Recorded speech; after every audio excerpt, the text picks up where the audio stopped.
Actors are looking for great parts, and we're asked to open scripts all the time. And the bigger your careers get, the bigger that Anthony's career gets, the more scripts flow to him. It's the same with Bill. It's the same with Octavia. And too often, when you open a script, it just doesn't ring the bell. Everybody can write, but not everybody can really write a screenplay. It's an art form. And what happens is some of the films that have really propped up my career all had the same thing in common. On the first page, they started to sing in their own little way. And this screenplay started that, and it was just carefully crafted. And I became the movie that you saw.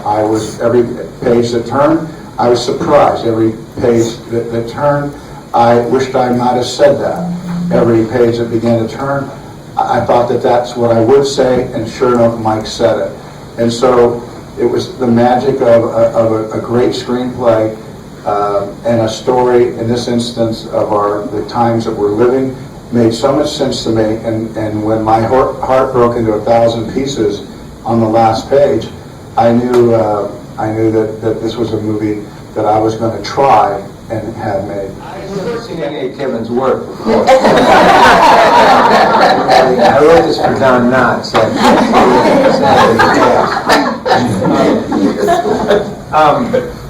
Actually, I do. I write for Kevin a lot. You know, he made Outside of Anger, and I probably did write 5 or 6 scripts for him. Many times I've worked with actors and said, okay, that's enough, I never need to do that again. But the compliment that I could pay to Kevin is every time I work with him, I just want to figure out a way back into the boat. He is a really special actor to work with, especially for me. So I wrote the script. He read it before anybody. There were no other actors, no studios. I sent it to him, and I fully expected him to pass like he'd been passing on everything else, and he didn't. He called right away. He read it in just a couple days, I think, maybe, and he was in London, and he said, yeah, we're going to do it. So it was great. And as far as this little girl, she's an angel. You have to think as a filmmaker, Kevin and I, we could have gotten in big trouble casting the wrong girl. You build a movie around the little girl, and you're in big trouble if she can't do it.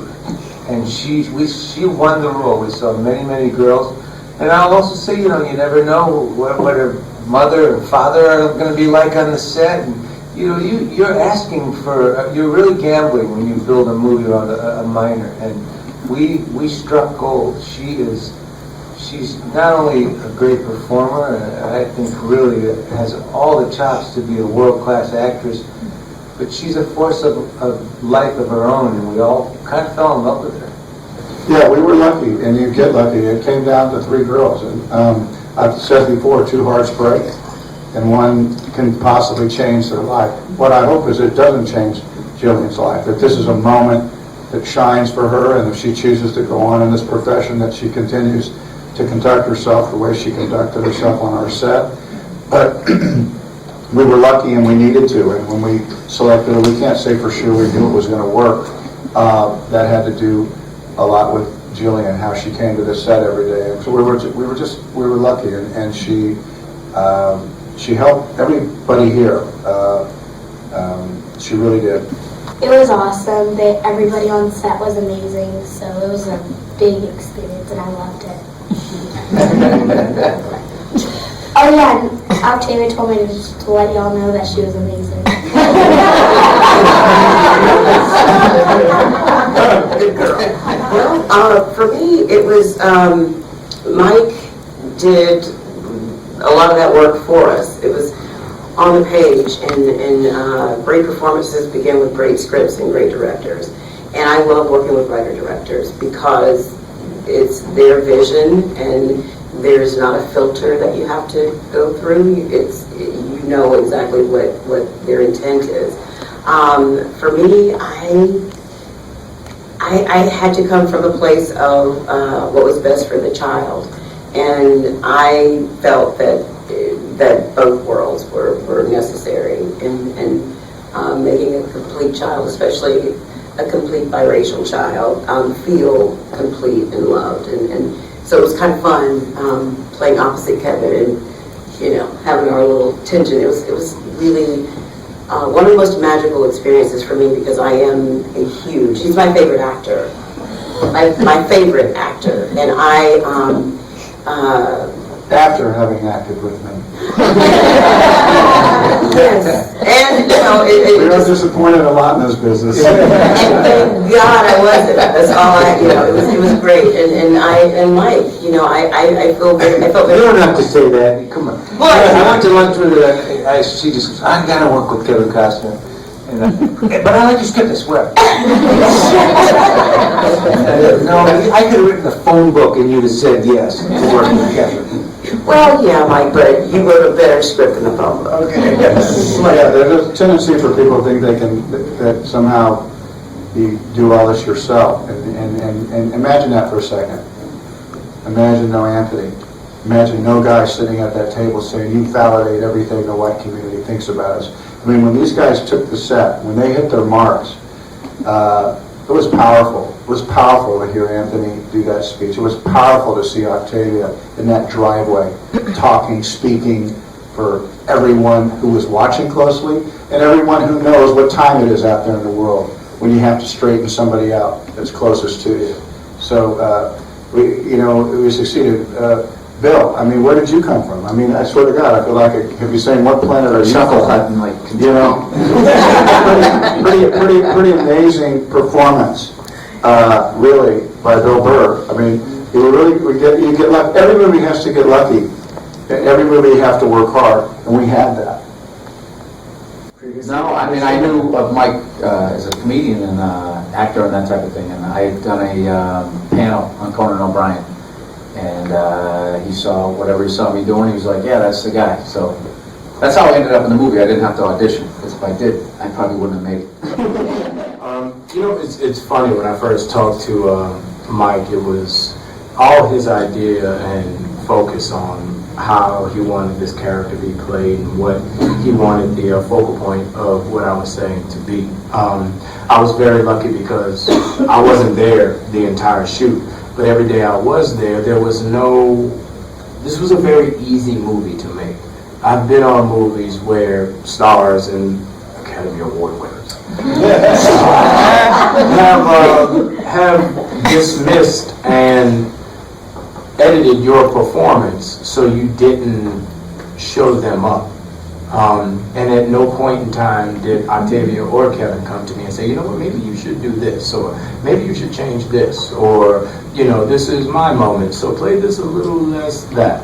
And, I was very fortunate. When I read the script, I was really into the idea and behind it 100% because Mike was able to verbalize something that I've been trying to, but I wasn't smart enough to verbalize for almost 20 years now.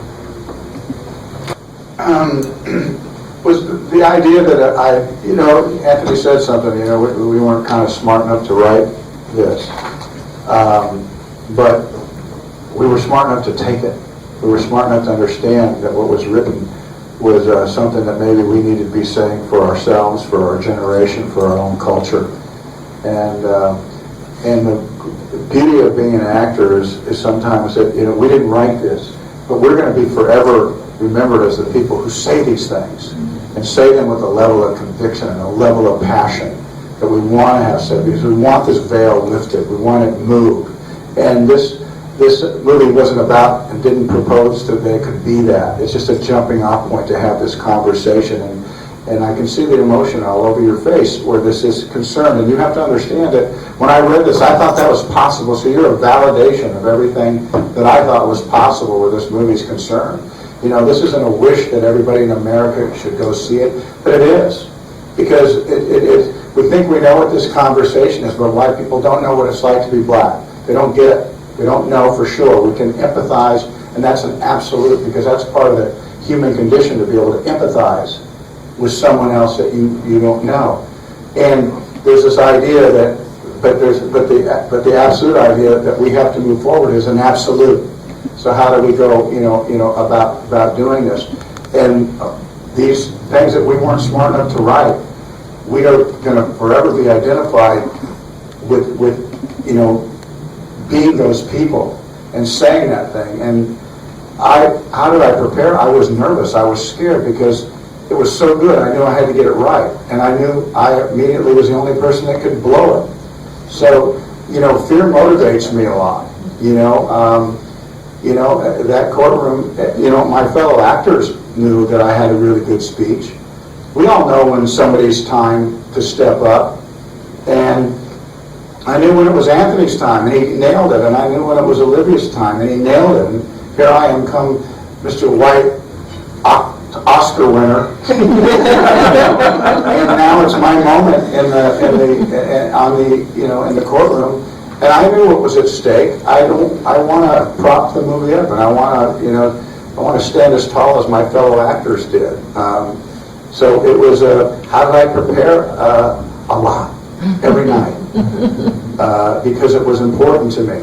Not more important than any other film, but it was what I was choosing to do at this point in my life, and it was important to me. And I've always told my children that if you treat something importantly, chances are people will treat you importantly.